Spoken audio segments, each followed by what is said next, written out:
Cuño, la próxima vez que a una mamá venezolana le toque votar, ¿no? Bueno, va a pensar en su chamo que se le fue y que está en Miami o que está en Colombia o que está en donde esté, ¿no?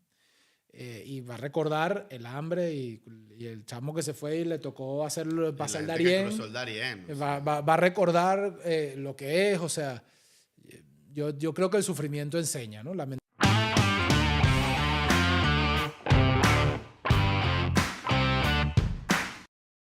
Bueno, sean todos bienvenidos. Hoy tenemos un invitado que me encanta tener aquí porque primero es mi amigo de hace como 25 años, o no tanto, pero 20 años por lo menos. En segundo lugar, es un gran venezolano. Y en tercer lugar, es una persona que tiene una buena historia que contar.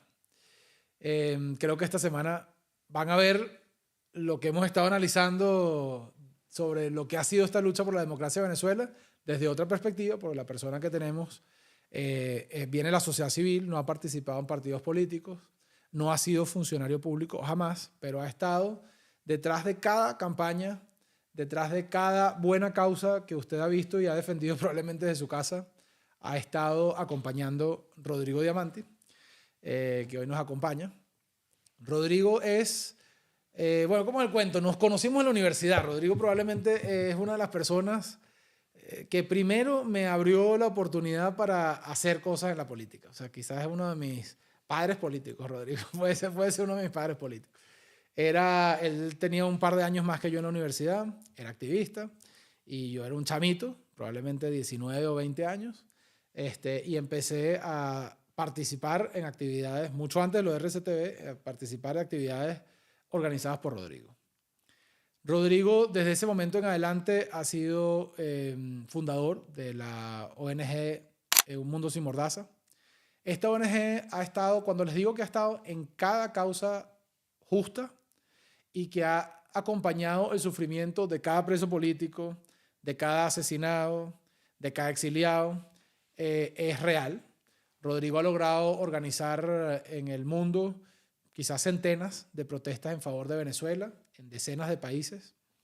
Ha logrado orquestar campañas de comunicación en contra de las violaciones de derechos humanos de la dictadura a lo largo de quizás 18 años o por allí. Ha estado en casi todos los juicios, en casi todas las comisiones de verificación de hechos de la ONU, ha participado en los informes los grandes informes que se han producido en el mundo sobre el tema de Venezuela. Y por eso quiero dedicar este programa a ver cómo se vivió la lucha por la democracia que estamos a punto de conseguir. Tengo fe en ello.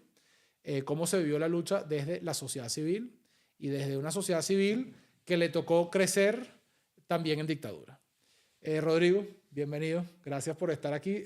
Tiene gripe, así que tiene doble mérito sí, que haya venido hasta aquí, que queda, ustedes no lo saben, pero esta queda muy apartado del centro de Madrid. Estamos ahora en Madrid, grabando en Madrid. Rodrigo, bienvenido. Gracias. Gracias, Joan. Gracias. Y me alegra haberte reinventado aquí desde Madrid, utilizando este espacio para generar conciencia, reflexión y revivir la historia reciente de nuestra lucha, que creo que si la analizamos constantemente puede ser que esa nueva etapa que está por venir la podamos honrar en su justa dimensión, porque ha sido tanto lo que hemos vivido como venezolanos que el gran error que podemos cometer es no haber asimilado todas esas enseñanzas que nos dejó la vida. Y creo que este podcast tuyo y lo que me has contado de él busca justamente eso, ¿no? Que podamos asimilar cada una de esas enseñanzas, dejar una memoria histórica en las redes sociales sobre lo vivido y que podamos implementar todo ese aprendizaje en la nueva Venezuela que, al igual que tú, estoy seguro que está por nacer. Mira, vamos a empezar de adelante hacia atrás. Vamos a empezar de lo inmediato a una visión más retrospectiva, ¿no? Hay un portaaviones en las puertas del Caribe, hay una cantidad de buques militares, se han movilizado unas 10.000 tropas americanas a diferentes bases del Caribe, algunas han sido especialmente rehabilitadas para este suceso, esta presión contra el narcotráfico declarada en Washington, pero creo yo abiertamente contra Nicolás Maduro y su cartel. Trump ha dicho hace un par de días bueno, que él está dispuesto a hablar con Maduro, que Maduro quiere hablar con él. Hay diferentes visiones en Washington sobre este tema. Está Marco Rubio muy al liderazgo de la presión que se está haciendo contra Maduro, y quizás Grenell le toca jugar el rol de policía bueno. ¿Dónde estás tú? O sea, ¿tú qué crees? ¿A dónde va esto? O sea, ¿esto va a bombardeo? ¿Esto va a invasión terrestre? ¿Esto va a un colapso del chavismo? ¿Cuáles son los escenarios que tú ves ahora para Venezuela? Más que escenario, John, yo te puedo decir, responder lo que quieres saber, que dónde me veo yo en todo esto. Yo creo que esto que estamos viviendo es el resultado de 25 años de mostrarle al mundo que los venezolanos hemos intentado todo por salir de la dictadura y que nada ha funcionado. ¿Okay? Yo creo que los venezolanos somos un pueblo muy valiente. Creo que hemos honrado la memoria histórica de Miranda, de Bolívar, de esos padres fundadores que ayudaron a la liberación de toda América Latina. Y creo que tal vez posiblemente por esa memoria histórica y por también 40 años de democracia que realmente llegaron muy profundo a nivel nacional, ha hecho que nosotros hayamos honrado todo eso con 25 años de lucha pacífica constante, donde hemos hecho todos paros petroleros, paros empresariales, huelgas de hambre, movimientos estudiantiles, espero que hablemos de eso también, gobiernos interinos, yo tengo casi 20 años estudiando la no violencia y todo el almanaque, abanico de opciones de la no violencia la hemos utilizado todos en Venezuela. Creo que cometimos un grave error, que es que la implementación no se hizo correctamente. Empezamos con acciones muy potentes como el paro al principio, cuando son acciones que había que hacer más adelante, y por eso no funcionaron en sus momentos, o tal vez las razones que estuvieron detrás no eran las correctas. Bueno, pero funcionó, ¿no? Funcionaron. O sea, tumbaron a Chávez. Tumbaron a Chávez. Vino Carmona. Claro, y se cometieron otros errores. Se cometieron otros errores. ¿Tú crees que no, es que la no violencia funciona, pero por desgracia parece que para Venezuela se agotó ese camino, por lo menos en el corto y mediano plazo, porque los venezolanos quedamos ya traumatizados de las consecuencias de lo que significa enfrentarse de manera desarmada a un régimen que está dispuesto a asesinarte, a torturarte. O sea, pero ¿tú crees que Washington está dispuesto a ir hasta las últimas consecuencias con Yo sí creo que está dispuesto a ir a las últimas consecuencias. No sé si lo vaya a hacer. Pero lo que sí responsabilizo aquí, en cualquier espacio donde hablo, es al régimen de Maduro de lo que está pasando. Porque con que un solo venezolano inocente muera en ese proceso, el único responsable es Maduro. Porque quien se alió con el tráfico de drogas internacional fue Maduro. El que se ha aliado con Hamas, con Hezbollah, con todos los grupos irregulares, con Irán, con todos los enemigos de Occidente, ha sido Maduro.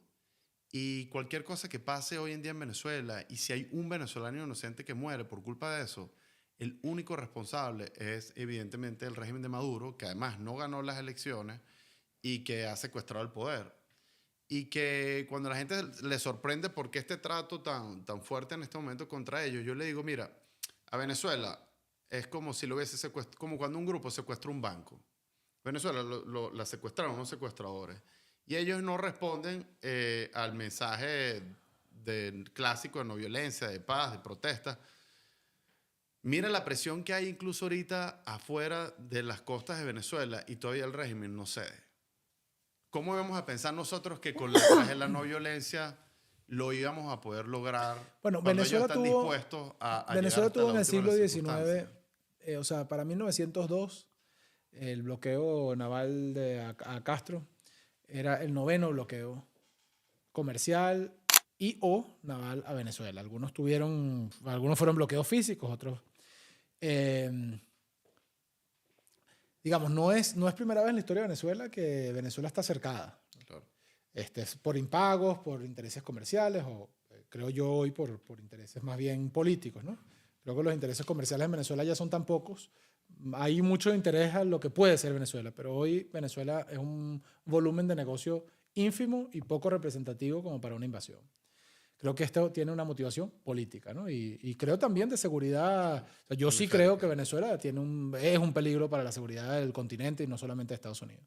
Ahora, estos tipos han resistido O sea, tú has estado ahí. En muchos de estos episodios lo hemos vivido juntos. Estos tipos han resistido todo tipo de presión. ¿Por qué Nicolás Maduro va a salir corriendo porque le bombardeen una pista de aterrizaje, si es que eso sucede, que hasta ahora no ha sucedido? ¿Pero por qué va a salir corriendo?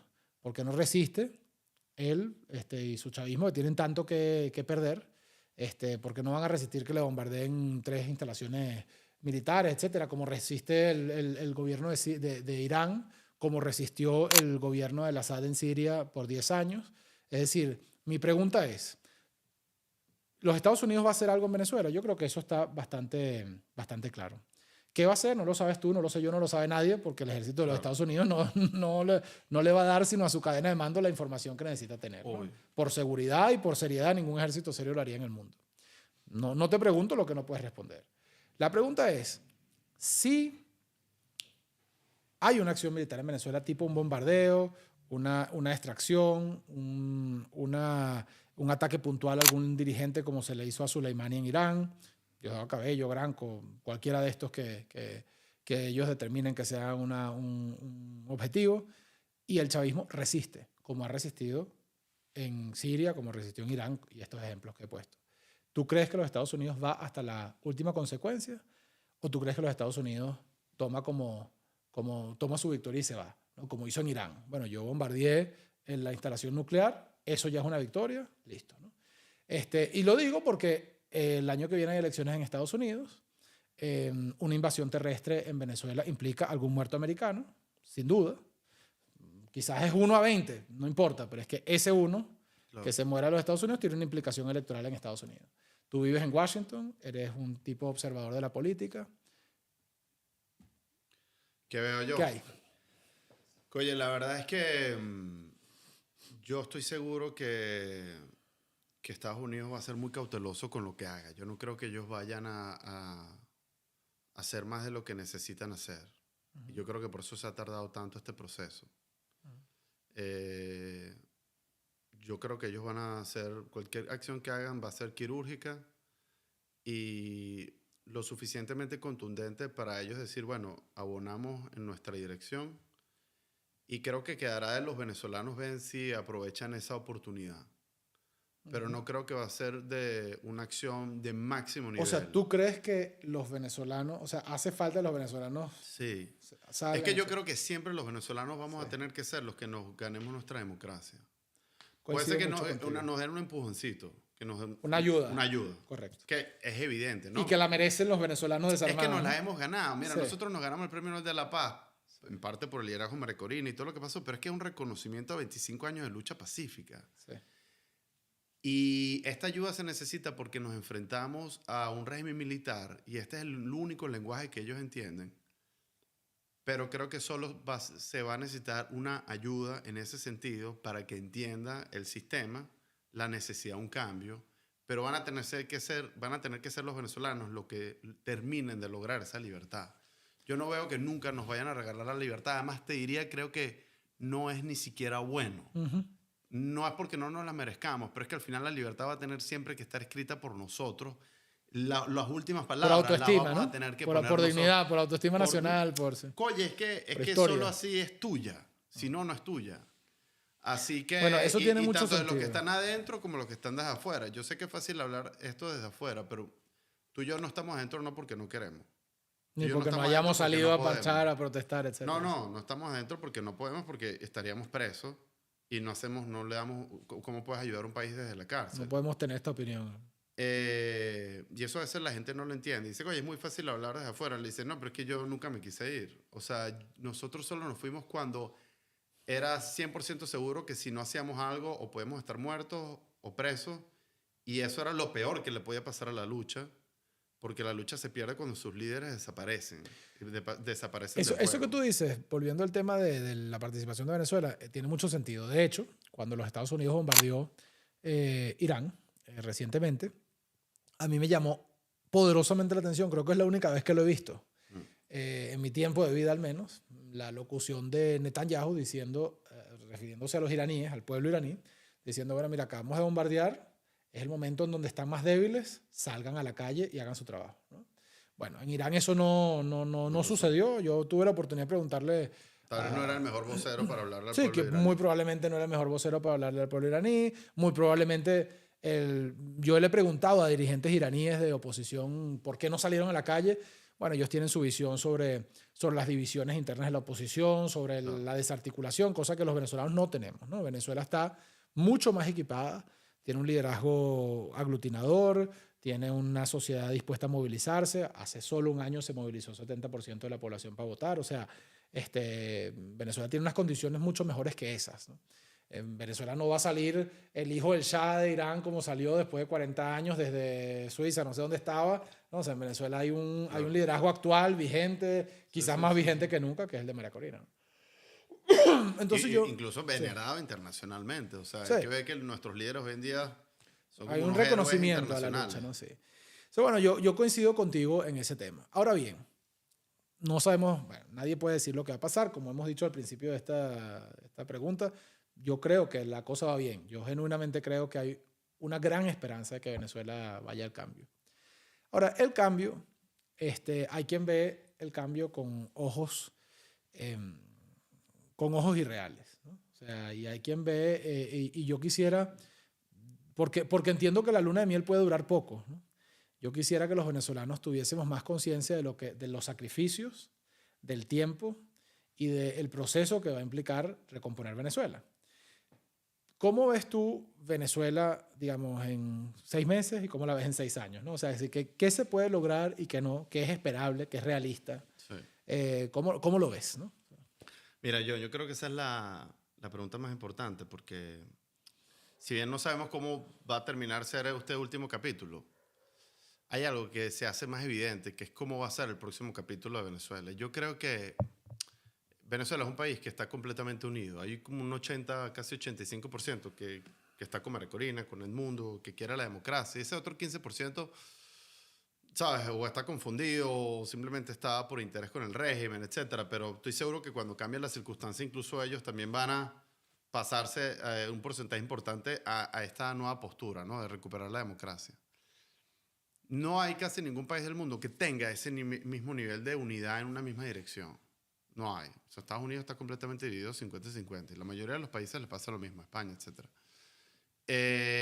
Y eso es un valor muy importante para hacer que un país vaya en esa dirección. Segundo, Venezuela ahorita es un país que está interconectado con el planeta entero. O sea, la diáspora hizo que 1/3 de la población viva afuera y ahorita nosotros somos una sociedad mucho más global que antes y más interconectada. Y eso va a tener un efecto muy positivo. Pero lo más importante, creo yo, es que un porcentaje importante de la población va a querer honrar estos 25 años de sufrimiento. Y sobre todo el liderazgo. El liderazgo actual, en su mayoría, o está preso, o estuvo preso, o está escondido, o está en el exilio. Y cuando uno pasa por eso, como tú, y la vida te da la oportunidad de hacer las cosas bien y estar en el poder, tú vas a tener que honrar a esa persona que estuvo en esa celda. Y antes de cometer una corrupción o un acto deshonesto, tú sabes que no te estás representando a ti ni a Venezuela, sino también a ese John o a ese Rodrigo o a ese Luis que estuvo en una celda y que lo hizo por el país. Porque ahí no estábamos ganando nosotros nada. Y yo creo que Venezuela va a estar liderada por personas que van a honrar ese sufrimiento y por lo tanto van a dar lo mejor de sí mismos. Y creo que el resto de los venezolanos que ha sufrido tanto estos 25 años va a dar lo mejor de sí mismo.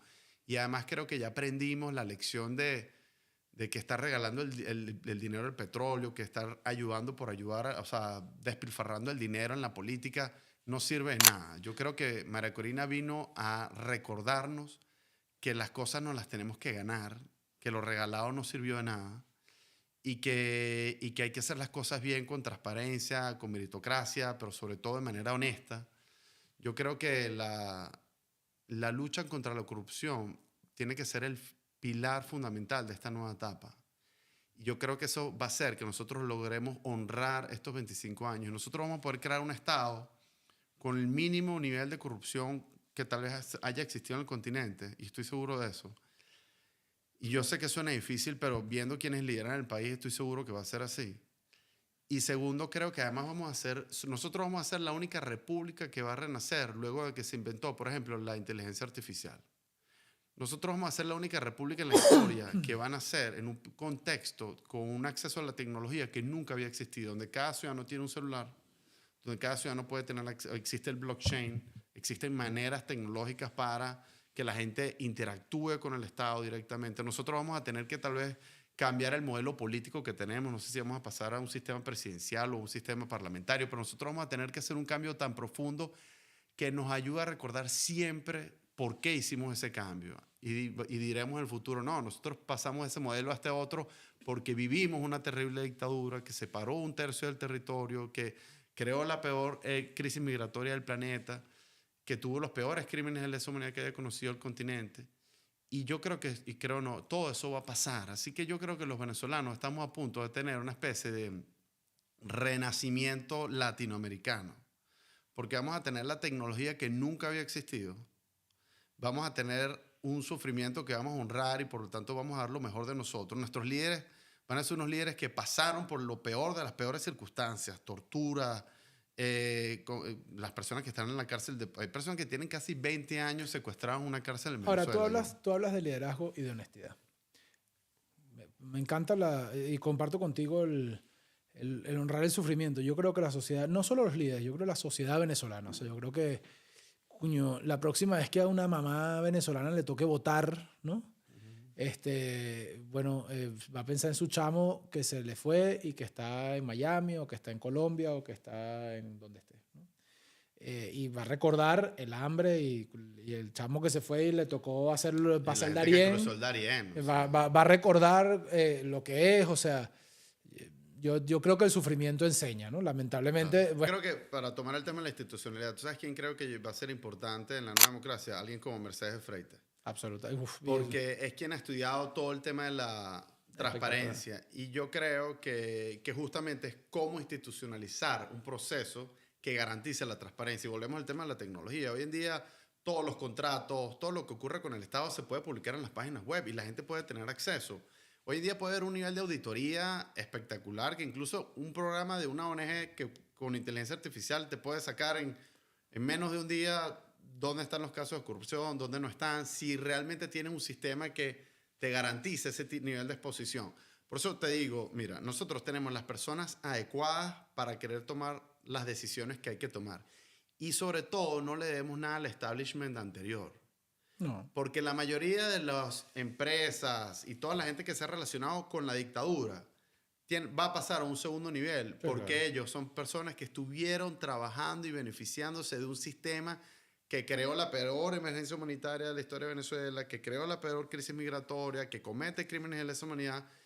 Y eso muy pocas veces pasa. Cuando llega un nuevo gobierno prometiendo cambio, luego se tiene que enfrentar con el status quo. Nosotros el status quo pasa automáticamente a segundo plano porque es el status quo de un régimen que asesinó a miles de venezolanos y que no es que nos lo vamos a poder sacar de encima por completo, pero sin duda vamos a tener una distancia mayor que lo que tiene cuando, no sé, el próximo gobierno aquí en España llega al poder. Nosotros vamos a tener razones por las cuales es una visión muy optimista. Optimista, pero nosotros al menos vamos a tener razones por las cuales cortar con la mayoría de esos aliados del régimen, por haber sido aliados del régimen. Y esa fortuna no la tiene casi ninguna transición. Nadie está diciendo que va a ser fácil. Vas a tener a unos asesinos, a un grupo que tiene años asesinando y utilizando asesinando venezolanos como herramienta política. Los vas a tener ahora de oposición. Nadie está diciendo que va a ser fácil. Pero yo estoy seguro que vamos a tener tiempo suficiente y vamos a tener capital político. Como te dije, el 80, casi 90% del país quiere que caminemos en esa dirección. Vas a tener a todo el país queriendo que esos cambios se den. Vas a tener un liderazgo que quiere que esos cambios se den. Y luego todos esos parásitos del Estado vas a poder tener una separación con ellos porque los vas a poder dejar a un lado porque sabes que fueron aliados a un régimen y tú estás cortando con ese régimen. Así que nosotros los venezolanos tenemos una oportunidad de oro. Yo sí vaticino el renacimiento. ¿Qué harías tú con Venevisión? En Latinoamérica va a pasar atrás de Venezuela. ¿Qué harías de Venezuela? O sea, porque es una visión muy optimista, ¿no? Pero ya te pusiste complejo. Pero es que esto suena bien, ¿no? Pero luego tiene... Bueno, será un canal más. O sea, yo creo que Libertad pero ya va, pero no es un canal más. Es un canal, Venevisión se plegó a la línea editorial del chavismo. Claro. para sobrevivir, porque si no lo hubiesen cerrado, porque tenían negocio, no lo sé. O sea, no me corresponde a mí decir por qué Venevisión tomó esa decisión, pero Venevisión, cuando lo llama el Ministerio de Comunicaciones y le dice, eso no va, eso no va. ¿Okay? Y por eso está Venevisión abierto y RCTV no. No, Pero eso es los canales los canales de televisión, las clínicas privadas, o sea, los periódicos, los bancos. Es decir, los bancos están en manos de ¿quién? ¿Quiénes son los dueños de los bancos de Venezuela? Con la excepción de Oscar García Mendoza, que sin embargo o sea, Germán, que es su hermano. O sea, con esa excepción y quizás 3 o 4 más. ¿Okay? Pero la banca, las casas de cambio, las empresas constructoras, las líneas de autobús. O sea, porque vas para abajo y es igual, ¿no? O sea, decir, las líneas de autobús, los canales de distribución de comida en los barrios son chavistas. Son chavistas. Cuando tú llegues, Rodrigo, esa gente va a estar ahí. Y es bonito decir que no van a estar, pero van a estar. No, van a estar, obviamente. Entonces tú tienes que tomar decisiones como, ok, para que eso ocurra lo que tú dices, o sea, para que ocurra lo que tú dices, tú tienes que quitar la concesión a Venevisión. O sea, decir, ¿cómo haces para enfrentarte a un país chavista cuando llegues? ¿No? Lo que te quiero decir es que tal vez no los vas a tener que... O sea, tú vas a buscar que se aplique la legalidad y aquellos que hayan cometido actos de corrupción y tengas pruebas, o sea, tomarás las acciones pertinentes, 1. Pero 2, lo más importante es que no van a tener la capacidad de influencia que tienen por lo general en cualquier otro status quo, porque saben que vienen de estar con un régimen dictatorial que cometió los peores crímenes y van a tener muy poco capital político y coercitivo para evitar que tú hagas las decisiones que tienes que tomar. Eso por lo general no pasa. Cuando tú llegas al Estado te tienes que enfrentar a toda una estructura ya existente que tiene mucho poder y que está legitimado. Esta gente no va a tener esa legitimidad. Más bien va a estar buscando cómo sobrevivir sin hacer mucha bulla. Lo que te quiero decir es que nosotros vamos a tener la libertad de tomar decisiones que casi nunca ningún político lo puede hacer. Y por eso creo en este proceso de renacimiento, porque la única manera que eso pase es que quienes lideren eso tengan una fortaleza moral tan grande que entiendan que ese es el camino, que estén dispuestos a hacerlo, a pagar las consecuencias y a luchar hasta el final, porque el final no era nada más salir de la dictadura, el final es el renacer de Venezuela. Y yo creo que quienes están en el poder tienen esa fuerza y te voy a explicar por qué. Este año que tiene María Corina Machado, que además ya se ganó un premio Nobel de la Paz, ha sido también un año de formación de ella, de su espíritu. Ella ha tenido que liderar un país sola desde un hogar, casi que una especie de cueva, donde no ve a nadie y tiene que seguir luchando todos los días. Y todos los días María Corina se levanta y ve cuál es esa persona a quien conoce que ahora está detenida. O quién es esa persona que conoce que ahora está en una situación de salud complicada en la cárcel. Y ella todos los días tiene que cargar con esa herida. Y yo creo que eso hace que María Corina hoy en día sea una de las personas con la fortaleza espiritual más grande que existe en el planeta, como lo fue Mandela en su momento. Y no lo estoy comparando, Mandela estuvo 28 años, pero ciertamente que ese sufrimiento que llevamos todos, pero que el liderazgo actual hoy en día lo lleva sobre sus hombros, nos va a ser lo suficientemente fuertes como para tomar las decisiones que tenemos que tomar en amar y hacer esa Venezuela que todos soñamos, pero que había alguien que tenía que decir, lo voy a hacer y lo voy a honrar. Y yo creo que personas como tú también lo vas a hacer, John. Tú estuviste en la cárcel, estuviste preso, tienes muchos años en el exilio, y yo estoy seguro que cuando a ti la vida te ponga también otra oportunidad gigantesca, tú la vas a honrar. Además que... Yo creo que yo estoy bastante que ese sería decidido. nuestra verdadera recompensa después de 24 o 25 años de lucha. No va a ser tener un cargo importante, no va a ser nada. Va a ser que cuando tengamos la oportunidad de estar desde el Estado, lo hagamos bien. Yo estoy o sea, eso es siempre difícil de decir, ¿no? Pero bastante seguro, Rodrigo, que I'm done. O sea, es decir, yo no quiero... No quiero participar en... No puedes. En el Estado. O sea, no estoy interesado en participar del Estado. Pero si la vida te necesita... Pero Venezuela no es el Estado. O sea, mi padre siempre dice que los que tienen que ser presidentes son los que no quieren ser presidentes. Así como Edmundo González no quiere ser presidente y terminó siendo presidente. O sea, Venezuela... Tú que no quieres ningún cargo... O sea, ojalá Venezuela vaya hacia un mundo en donde el Estado no es todo. ¿Ves? O sea, claro. Es decir, donde una persona como yo que no quiere, no estoy interesado en cargos del Estado. O sea, me parece o sea, he sufrido, le he dedicado 20 años de mi vida a estar expuesto públicamente desde una perspectiva política y estoy listo, no quiero más. Pero Venezuela Venezuela hace falta trabajadores, empresarios, profesionales, gente que no desde el Estado, sino desde los medios de comunicación, desde una empresa o desde donde sea, construya país. Y yo estoy y estaré siempre, no, o sea, bueno, no solamente dispuesto a contribuir con mi país, sino que estoy esperando desde hace 20 años poder hacerlo. Claro. Ahora, desde el Estado, no lo creo. Ahora, te quería decir algo porque mencionaste Mercedes Freite y justamente ayer vi una presentación de Mercedes Freite que me pareció una de las mejores presentaciones que he visto yo en años, por lo comprensiva, por lo detallada, por lo realista, por lo viable. O sea, me parece sensato. Lo que ella está proponiendo me parece sensato. En términos generales, con 2 o 3 diferencias, pero me parece súper sensato. Y me parece sensato e importante porque estas transiciones del comunismo hacia el capitalismo han ido en sentidos opuestos, ¿no? Hay transiciones que han sido más exitosas, quizás la transición checa, ¿no? Quizás algunas otras de Europa central, y hay transiciones al capitalismo que han sido un desastre, ¿no? Por ejemplo, la transición rusa, y que han sido un desastre porque se cayó el capitalismo, se cayó el comunismo, tuvieron que salir a privatizar las empresas y abrir el mercado, como ocurrirá en Venezuela. En Venezuela, Mercedes Freite justamente ayer me dijo que había 990 y tantas, no sé, casi 1000 empresas del Estado dando pérdidas, ¿no? Bueno, en algún momento el Estado tendrá que salir de eso. María Corina ha dicho que tiene un plan liberal, eso es parte del plan. ¿Y quiénes compran eso sino quienes tienen la plata? ¿Y quiénes tienen la plata en Venezuela?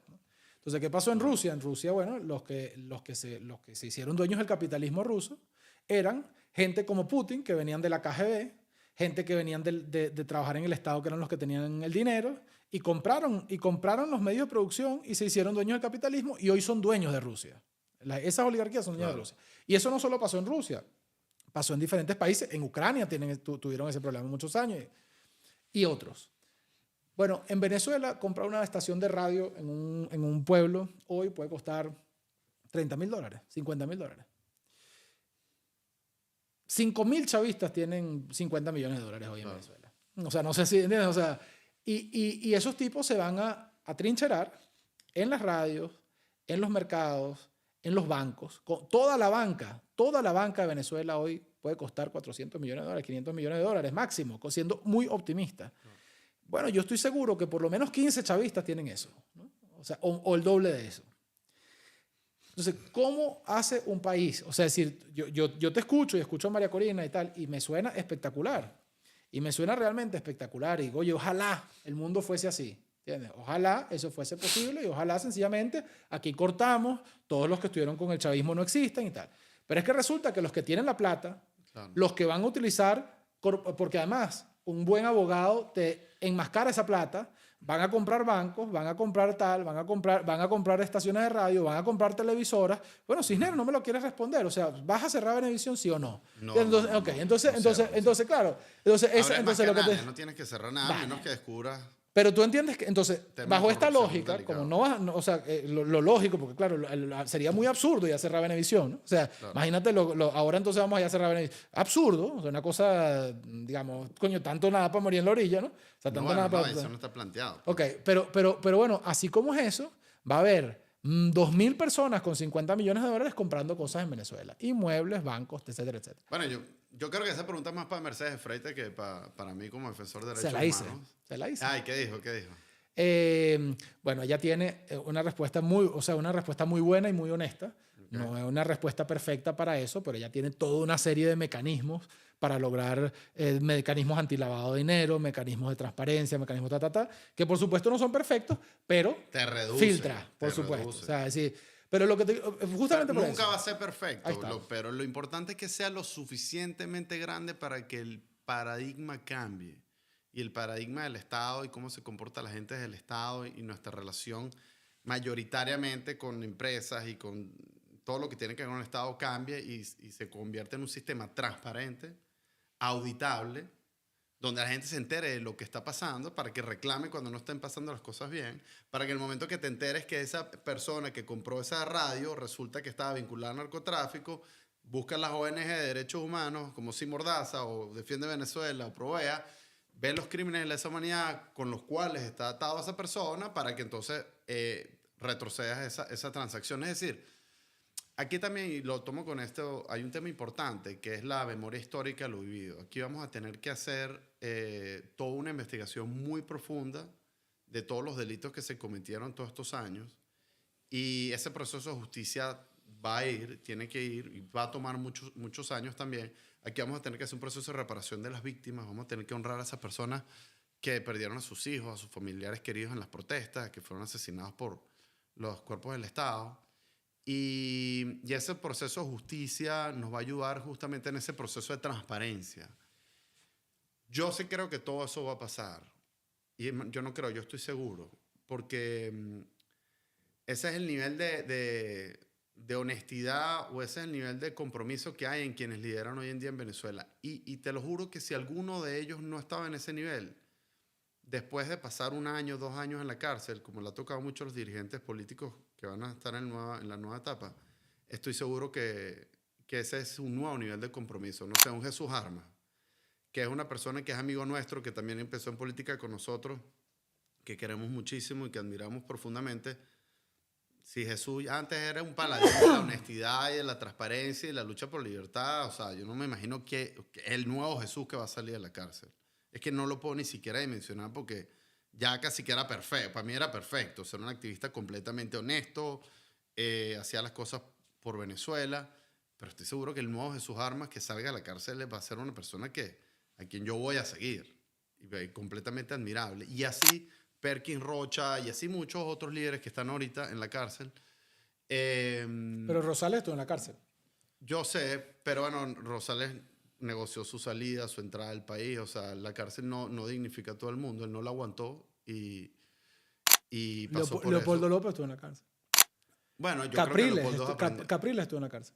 Ok, tienes un punto. No todas las personas aprenden no estoy hablando de ningún caso. Capriles evidentemente no aprendió nada de la cárcel.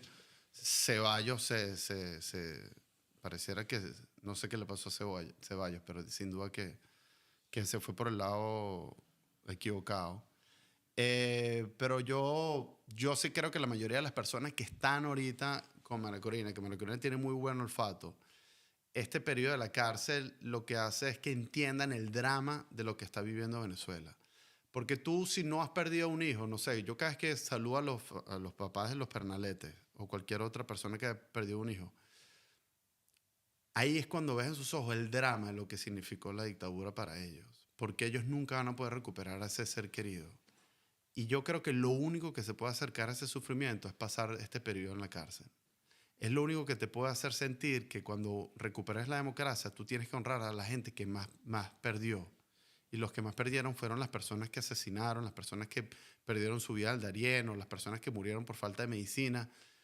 Son millones de venezolanos los que han sufrido lo peor por culpa de la dictadura. Y el liderazgo, para estar a la altura de las circunstancias, tiene que ser un liderazgo que también haya sufrido, al menos en alguna dimensión, lo que significa vivir en dictadura. Y yo creo que eso me parece es súper interesante históricamente lo que estás diciendo, porque tú has basado tus respuestas en 2 principios: la transparencia y el aprendizaje y el sacrificio, ¿no? O sea, el valor de este sufrimiento, el aprendizaje obtenido de este sufrimiento y tal, ¿no?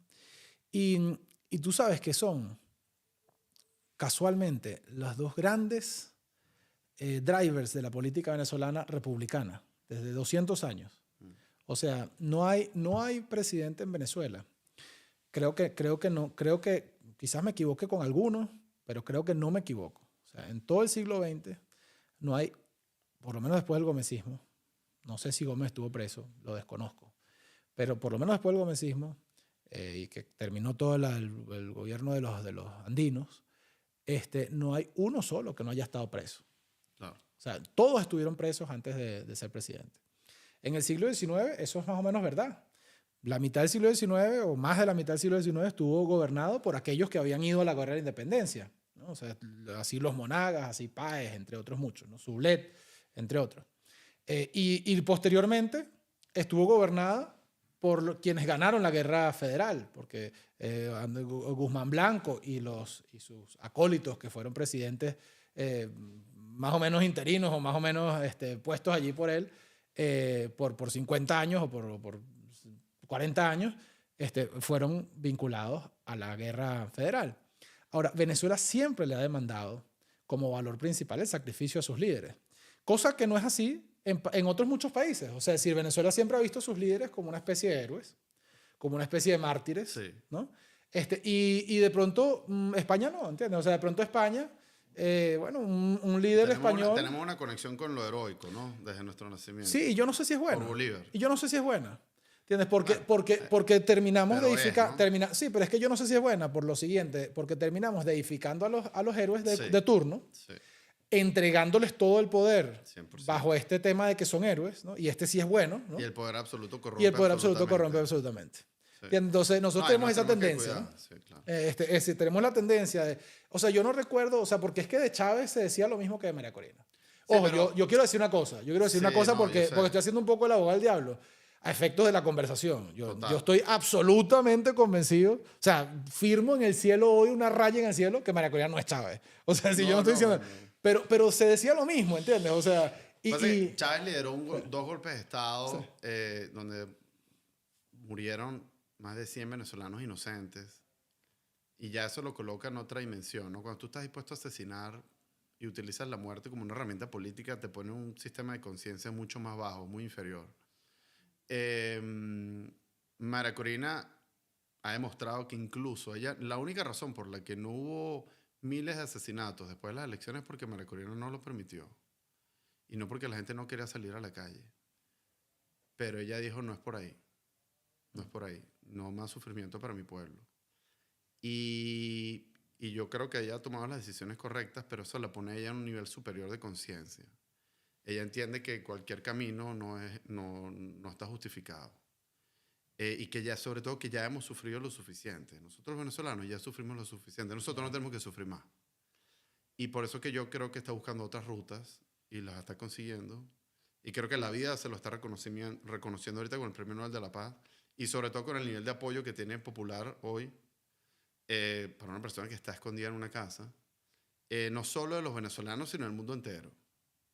María Corina hoy en día venerada como una de las líderes más importantes de la Tierra. Sí, por lo menos moralmente más. No sé si de las líderes más importantes de la Tierra, pero no tiene el poder para Bueno, eso. pero Pero el moralmente, liderazgo no sí, un liderazgo simbólico, moral, cierto. emocional. La invitan a los foros que Sí. solo invitan a las personas más Sí, importantes sí, de la Tierra. sin duda, es una gran Y referente. yo creo que además hemos dado el clavo a los venezolanos porque este es el siglo, para mí, el siglo de la mujer. Este es el siglo en el que se va a equiparar finalmente la fuerza de la mujer con la fuerza de lo masculino. Creo que nos tomó 20.000 años de historia llegar hasta ahí y yo creo que eso va a pasar este siglo.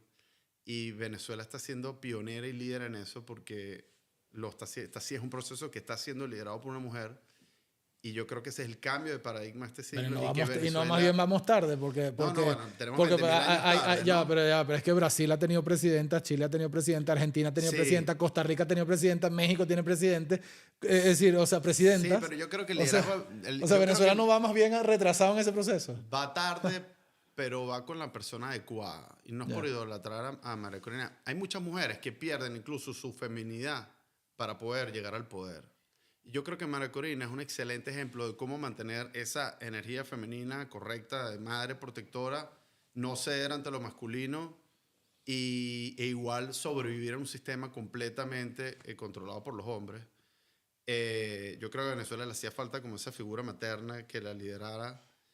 Y yo creo que ella es un ejemplo no solo para los venezolanos, sino para el mundo y para las mujeres, de que se puede seguir siendo una figura fuerte, femenina, sin perder lo femenino y liderar en el mundo masculino que, sobre todo además porque lo está demostrando en la situación más adversa existente, o sea, en medio de una dictadura. O sea, esta persona, mujer, vestida de blanco, sola, contra la dictadura que ha cometido los peores crímenes de lesa humanidad, ¿no? Contra la bota militar. O sea, es mucho más fuerte que la imagen incluso de Gandhi. O sea, Gandhi al final, hombre contra hombre. O sea, no, esto es una mujer sola que lo que ella representa es esa dignidad y ese amor por Venezuela que es suficiente para enfrentarse al peor poder asesino que ha conocido Venezuela. Pero bueno, Rodrigo Diamante, que como ven es un gran apasionado de este tema, tiene 20 y tantos años en esta lucha, ¿no? Yo quisiera que tú compartieras con nosotros dos cosas. Uno, ¿por qué sigues en esto? Después de tanto coñazo, porque has recibido tanto coñazo a lo largo de este tiempo, has vivido tantos momentos, ahora tienes un momento estelar, pero has vivido momentos como yo, muy buenos, muy malos, regulares, y has sido enormemente consistente, enormemente consistente. ¿Por qué? O sea, ¿qué te llevó allí, ¿no? Dos, ¿cuáles son los 3, 4 episodios de esta lucha que a ti te han conmovido y te han tocado más como ser humano de las cosas que viste en la dictadura? Te voy a responder de manera ligera. La verdad es que no te tengo respuesta. A veces uno se siente más como un actor contratado por una película. Porque es que no te pudiese explicar por qué sigo aquí haciendo esto. Casi que ni siquiera te pudiese explicar por qué comencé. Yo lo que te puedo decir que me ayudó a continuar. Bueno, creo que siempre me enamoré de Venezuela. Me enamoré un poco tarde. En verdad me empecé a enamorar de Venezuela cuando empecé a marchar. Yo sufría de joven viendo, oye, no estaba orgulloso de mi país. Y la verdad es que creo que los venezolanos en general no estábamos enamorados de Venezuela, a diferencia de ahora. Y eso ha sido tal vez lo que siempre le agradeceremos al chavismo, es que uno no sabe lo que tiene hasta que lo pierde.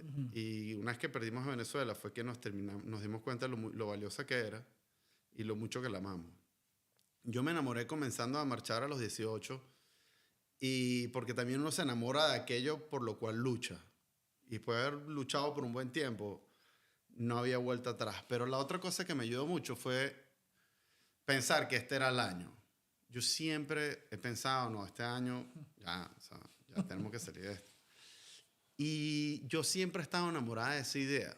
Yo siempre he estado enamorado de la idea de que este año vamos a salir de la dictadura y que lo vamos a lograr. Y nunca me he desenamorado de esa idea. Y mientras yo esté enamorado de esa idea, no hay forma que yo deje de luchar. ¿Por qué me enamora tanto esa idea? Oye, porque creo que nos lo merecemos. Creo que somos un gran país. Creo que somos personas nobles. Ahora que nos comparo al venezolano con otras nacionalidades, creo que somos un pueblo ligero.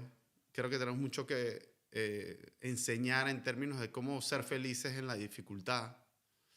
Creo que somos personas que tratamos de iguales a los demás. Creo que somos un pueblo que, si bien ha demostrado rasgos de resentimiento por razones evidentes, en el fondo no, somos un pueblo tan mixto que nos queremos. O sea, las razas venezolanas se quieren, los estratos sociales, hay cierta convivencia todavía que está ahí. Creo que somos un pueblo que puede dar un ejemplo de que nos podemos amar a pesar de las diferencias. Y si bien eso no ha sido lo que hemos demostrado últimamente, yo creo que eso está dentro de nosotros. Y yo creo que eso es lo que va a terminar de plasmarse. O sea, creo que llegamos a un momento donde nos trataron de resaltar nuestras diferencias para que nos odiáramos por nuestras diferencias. Y creo que por un tiempo hubo un odio, pero nos dimos cuenta primero que ese odio nos destruyó a todos por igual. Y segundo, que esas diferencias no justificaban nunca ese nivel de odio y que además por ahí tampoco íbamos a ganar nada. Así que también creo que aprendimos a que, oye, creo que nos tenemos que ver más, entre los sectores sociales, entre las distintas razas, distintas culturas, creo que nos tenemos que tolerar más. Pero creo que ya en nuestro ADN hay un nivel de tolerancia muy grande que no es normal para la humanidad en promedio. Y esa bendición la tenemos nosotros. Y por eso es que nosotros nos ha ido también integrándonos a otras culturas. Y si bien hay xenofobia, porque la xenofobia no ha sido por nuestra interacción, ha sido por la cantidad de personas, pero la interacción al principio siempre fue muy bien recibida por esas características que tiene el venezolano. Y yo creo que por eso nosotros, y luego además después de 25 años luchando con una dignidad gigantesca, oye, nosotros nos merecemos esta libertad. Yo creo que nosotros también le hemos demostrado al mundo lo que significa resistir, aguantar y luchar. Yo creo que Dios le pone sus pruebas más difíciles a la gente que está más preparada para aguantarlas y nosotros las hemos aguantado con dignidad. Coño, estoy muy feliz que la humanidad nos dio este Premio Nobel de la Paz porque es una manera reconocernos a nivel global y sobre todo la explicación que hicieron sobre lo que está pasando en Venezuela tan perfecta. Y bueno, la verdad es que yo creo que yo sí soy un optimista exagerado de la Venezuela que está por nacer. Yo sí creo que nosotros vamos a honrar todo este sufrimiento. Yo creo que personas como tú y como todas las personas que han luchado durante tantos años van a honrar ese sufrimiento, y yo creo que nosotros vamos a construir la mejor democracia que haya conocido el continente. Yo creo que eso va a ser nuestro regalo. Y si tú digamos, dicen, hay este mito de que cuando uno se muere, le vienen las imágenes más importantes a la cabeza a uno, ¿no? O sea, hay una película ahí. Hay incluso cierto basamento científico. Sí, científico para presumir no se sabe, eso, ¿no? Sí, pasa. para presumir eso, ¿no? Imagínate qué es esa película de tu vida, ¿no? Claro. ¿Cuáles son los momentos de tu lucha personal en la dictadura que tú crees que estarían en esa película? O sea, es decir, ¿qué te marcó? Yo te puedo decir, por ejemplo, o sea, a mí me marcó, o sea, para ponerte un ejemplo de qué es lo que estoy buscando que la gente conozca, ¿no? De ti. A mí me marcó el día que mis hijos se venían a vivir a España y yo estaba preso. Y una imagen que nunca se me va a borrar es mis hijos caminando, las espaldas de mis hijos de 10 y 7 años en ese momento quizá, o menos, caminando por el helicoide, ¿no? Las espalditas de ellos yéndose en la... Bueno, a mí ese puede ser uno de los recuerdos más tristes de mi vida, que me haya marcado más personalmente. Claro. En esta lucha tú has visto mucho y has pasado mucho, ¿no? ¿Cuáles son los momentos que te han marcado de la dictadura? Sí, vamos a empezar con los positivos. Uno de los momentos más relevantes de mi vida lo puedo dividir en dos momentos particulares. Cuando nació el movimiento estudiantil. Cuando nació el movimiento estudiantil fue genial porque en un momento estábamos en el camión parados frente a la Francisco Miranda, creo que estabas tú ahí, pero me acuerdo que estaba Frey al lado y vi la Francisco Miranda, no, la avenida principal de las Mercedes llena de estudiantes. Y recuerda que antes los estudiantes no salían masivamente hasta el movimiento estudiantil, ¿no? Un poco como ahorita. Las razones son distintas. Y ver que luego de 5 años luchando porque los estudiantes entendieran su rol histórico en la lucha por la libertad y verlos a todos en la calle, eso fue un antes y un después, porque dije, oye, la verdad es que si uno se plantea una meta, uno lo puede lograr, no importa el tiempo que tome. Y eso cambió mi vida para siempre porque me di cuenta que es cuestión de ponerse una meta y buscar alcanzarla. Y ese día salieron los estudiantes y por más de un año salieron más de 200.000 estudiantes. Se ganó las primeras elecciones contra Chávez, la única que perdió. O sea, el movimiento estudiantil cambió un paradigma incluso de edad. De ahí salió incluso un líder que terminó siendo presidente de Venezuela. El movimiento estudiantil para mí fue un gran regalo de la vida, de darme cuenta de que uno puede construir realidades. Y sin recursos, sin nada, simplemente con las ganas de construirlo. Momentos difíciles, oye, evidentemente cuando me detuvieron, también porque ese día había fallecido mi abuela. Se te metieron preso el día que falleció tu abuela. Y mi abuela fue quien yo no sabía eso. Yo empecé en política porque mi abuela, cuando empezaron las marchas de Con mis hijos no te metas, yo tenía un mes de haber comenzado la universidad y me llama y me dice, Rodrigo, vamos a perder Venezuela, tenemos que salir a protestar. Mi abuela incluso había votado por Chávez y se sentía completamente responsable de lo que estaba pasando. Esto es septiembre del 2001. Y la acompañé en la primera protesta y más nunca dejé de protestar. O sea, yo ahí algo me pasó. Primero porque además vi la violencia con la que nos atacaron. Y yo dije, coño, esto se jodió. Sí. O sea, o hacemos algo o nos jodimos. Y bueno, así fue lo que pasó. Y el día que más triste y más doloroso de mi lucha, que fue cuando me detuvieron, fue el día que falleció la misma persona que me había abierto las puertas a la política. Y yo digo, bueno, espero que desde el cielo me haya ayudado a salir, porque gracias a ella y a mucha gente que me ayudó, logré salir al poco tiempo. Pero ese fue un momento muy difícil, sobre todo porque yo tenía años visitando el helicoide a distintos presos, Peñasclusa, Simonóvil, los hermanos Guevara, y sabía lo que significaba entrar ahí, que es una cárcel en la que sabes cuándo entras, pero no sabes cuándo sales. Y yo tenía años viendo como Navidad tras Navidad, Simonovic y muchos otros iban perdiendo su vida sin compartirla con su familia. Y para mí era muy duro porque además yo tengo un bisabuelo que murió en una cárcel aquí en España, que fue fusilado. Y esa historia está en la familia. Qué duro, ¿no? Sí, yo también tengo, mi abuelo aquí también estuvo preso. Entonces, para mí la cárcel es esa memoria histórica de un bisabuelo que nunca pudo superarla y las consecuencias que tuvo eso para el resto de sus hijos. Y para mí eso fue muy doloroso, pero después, un año después, sufrí un secuestro saliendo de mi casa, luego de una protesta. Y bueno, había señales que fue el mismo régimen. Y también verme ahí con una pistola en la cabeza durante 4 horas. Me acuerdo que hasta me vomité en el carro. No sabía si iba a sobrevivir. Digamos que esos son los momentos más difíciles. O sea, cuando la vida te pone en situaciones extremas. No sé, cuando estás en los calabozos de los tribunales, cuando estás en el SEBIN preso, etc. En el helicoide. Pero bueno, también en las marchas, ¿no? O sea, la persecución, los perdigones, los golpes de los guardias. O sea, hubo momentos muy difíciles, pero, oye, la verdad es que al final uno es la historia bonita que está en el exilio, que logró sobrevivir a todo eso. Cuando me tuve que escapar por la frontera, me acuerdo de mi exnovia, de ese momento me ayudó a cruzar la frontera para que no me preguntaran mis nombres, pensara que era un turista, y se lo agradeceré siempre. Pero voltearme y ver a Venezuela del otro lado y despedirme, decirme, no sé cuándo te voy a volver a ver. Conozco exactamente la sensación que estás describiendo, exactamente. Yo para ese momento tenía como 15 años luchando y decir, coño, y así me despido de ella. Y bueno, no he vuelto, en los últimos 10 años no he vuelto. Y nadie sabe, ¿no? Y por último eso, ¿no? Que uno, así como cuando entras en la cárcel no sabes cuándo vas a salir, cuando te vas del país al exilio no sabes cuándo vas a volver. Y si bien tenemos la ilusión y la emoción de que sea pronto, también sabes que nunca sabes realmente cuándo vas a volver a Venezuela, y sabes que además tienes ese horizonte como el de los cubanos que, bueno, muchos murieron y nunca volvieron. Entonces, nada, yo ahorita creo que nosotros somos el ejemplo positivo, el ejemplo bueno, el ejemplo del pueblo que va a lograr salir de su dictadura, pero eso no quita que vivir en el exilio duela y pese y sea difícil.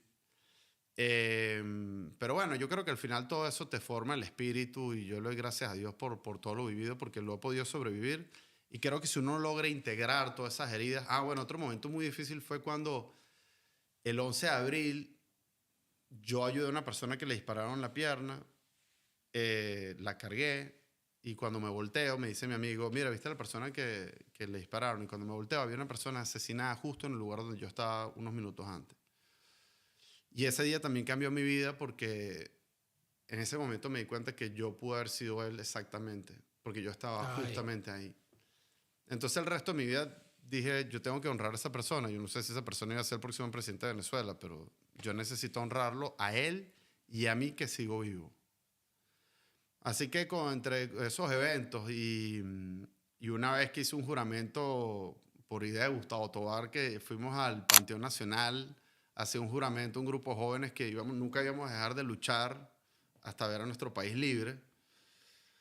Todo eso hace que para mí sea impensable dejar de luchar por Venezuela, y que también sea aún más impensable que una vez que recuperemos la libertad no hacer lo mejor que yo pueda para que esa Venezuela realmente honre lo vivido, y que realmente se convierta en la Venezuela por la cual hemos luchado tanto, y que al final digamos, oye, valió la pena. Yo no sé cuándo será eso de regresar, pero yo tengo cierta esperanza, nadie lo puede decir, yo tengo cierta esperanza de pasar mi 31 de diciembre en Margarita. Ojalá, ¿no? Me gustaría yo no sé cuándo será eso. Yo lo que sí sé es que el día que eso pueda ser, en el primer vuelo posible, estaré visitando mi país.